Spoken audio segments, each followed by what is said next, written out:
Good afternoon, everybody.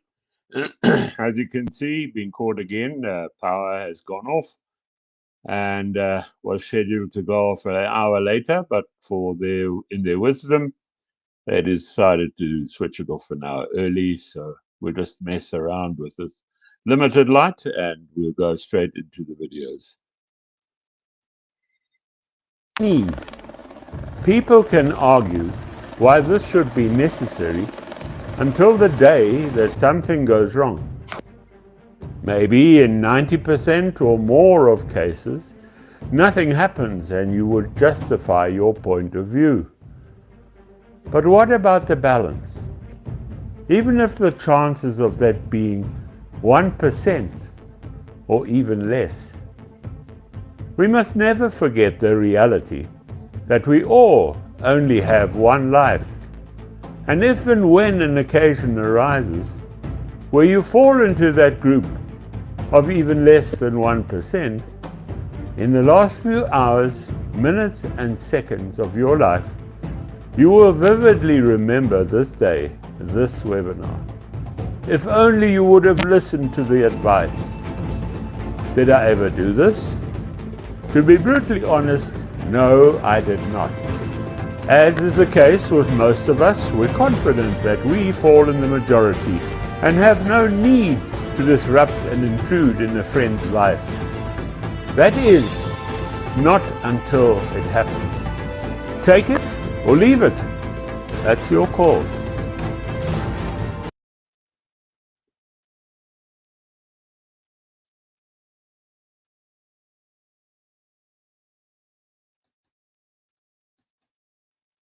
On a fishing expedition in a remote and desolate area.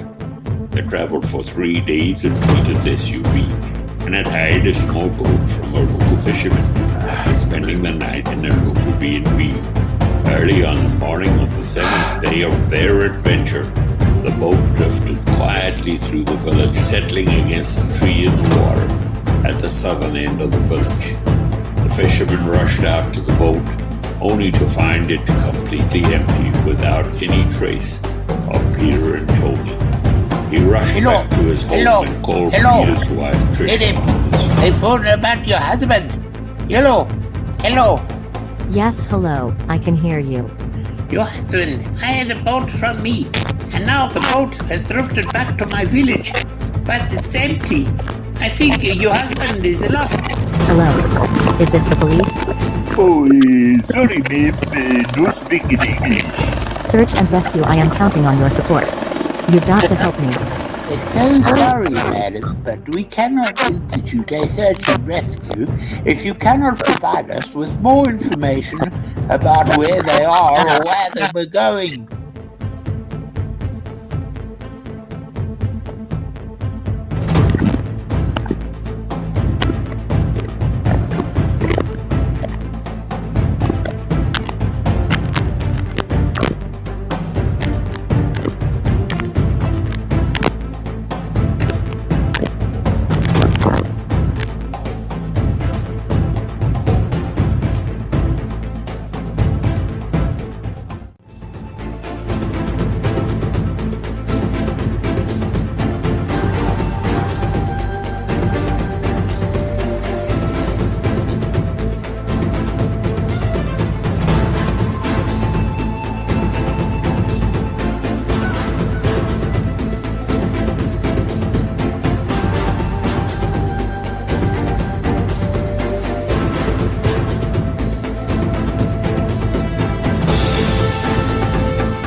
a case of life or death.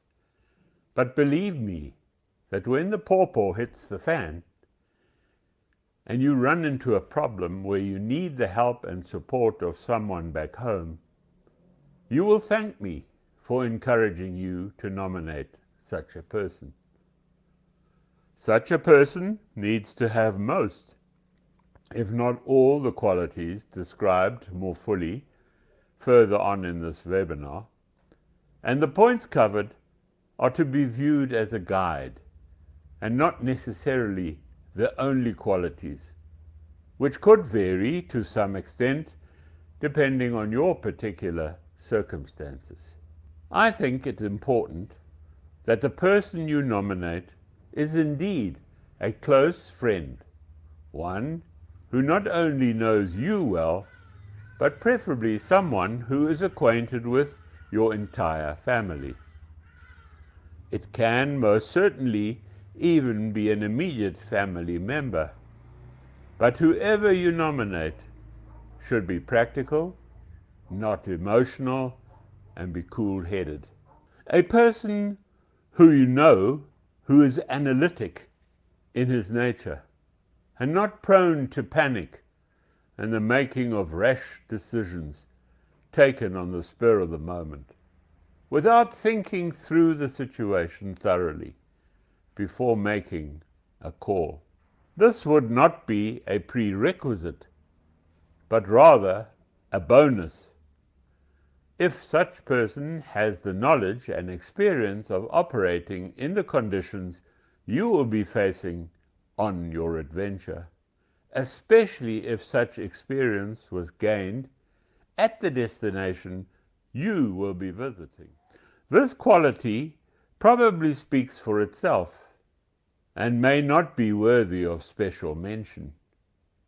This is one of the reasons why I suggest that you nominate a person from amongst your family and friends, because you have a history together and you probably have a gut feel about which of your option best meets the criteria.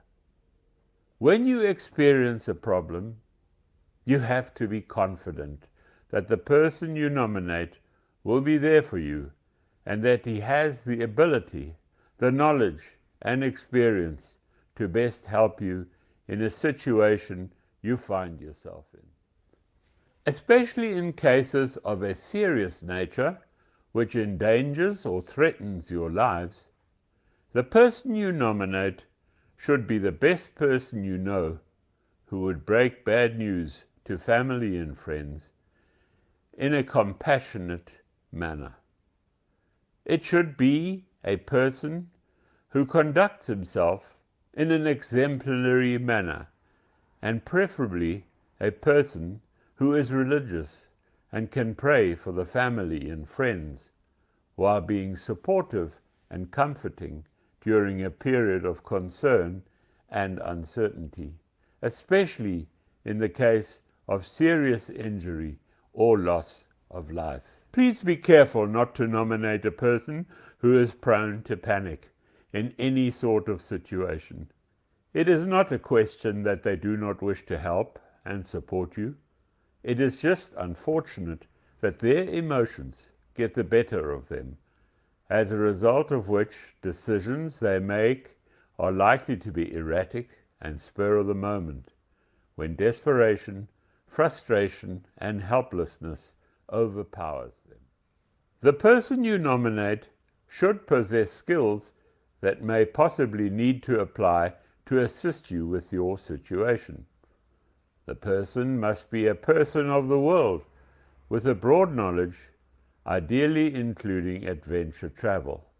Such a person should be confident in their ability to apply themselves where needed and be prepared to take control of a situation when called upon to do so. In today's world, such a person should be computer and device literate and have a good knowledge and experience on sourcing critical information on the internet. There is little point in nominating a person who lacks these skills.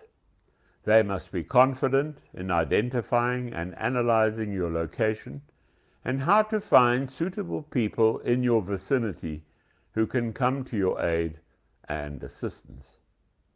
Remember always that such experience should preferably not only be limited to the use of electronic maps, but preferably include the ability to identify features and resources on a printed map, including the knowledge of which scale of map are best suited to such applications, and where to source them when needed. Remember that devices we rely on so heavily do fail at times, and that our nature as an adventurer is to always have a plan B option in the back of our minds. One could probably argue that this falls under the same heading as competent. However, I would argue that not all people who are competent necessarily work hard, especially at your problem, which to them is an added burden in the event that you need to call on them for assistance. It is important that the person you nominate knows how to prioritize their time and just how critical your situation may be. There is little point in nominating a person who is known to procrastinate and is not an achiever who gets things done. I have already touched on this issue at the beginning of this webinar, but I believe it worthy of mentioning again. Nominating somebody who has visited your destination can be of huge benefit in certain situations. Not only have they experienced the lay of the land, as it were, but they might well remember the names and contact details of people in the area who might, if called upon, be able to provide assistance or support in your situation. Knowledge and experience is power. Knowledge of the language that they speak can help when trying to find lost adventure travelers, even if they do not speak the local lingo. Possibly they would have met someone on their visit who could speak their language and who could be called upon to assist in interpreting questions they may wish to ask locals. Friends, I know that many of you may think the suggestion I'm making here is a waste of time, and that you do not wish to impose on friends or family with a responsibility that you are placing on their shoulders. But believe me, even if the chance of something drastic happening is less than 1%, you will thank me should you ever find yourself in a situation that can happen to anyone and may happen to you. Always remember that you only have that one life, but you have numerous responsibilities to your family, to your friends, and your business associates. You will never regret taking this advice seriously if and when you are in the middle of nowhere and something you cannot handle on your own or are not prepared for happens.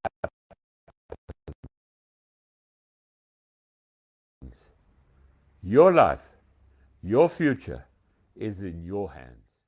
Before you leave on your adventure, make the time to meet with your coordinator, to brief him on your plans. Provide him with details of your route, where you will be staying en route, where you plan to camp, from which points you plan to update him on progress, including dates, frequency, and times where necessary.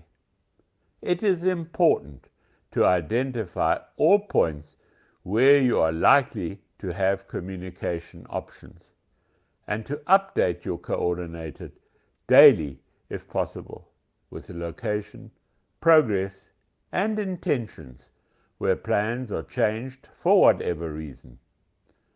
It can possibly be a good idea to provide your coordinator with a 1 in 50,000 or 1 in 100,000 map of the area of your adventure, on which they can record your location and progress as you go.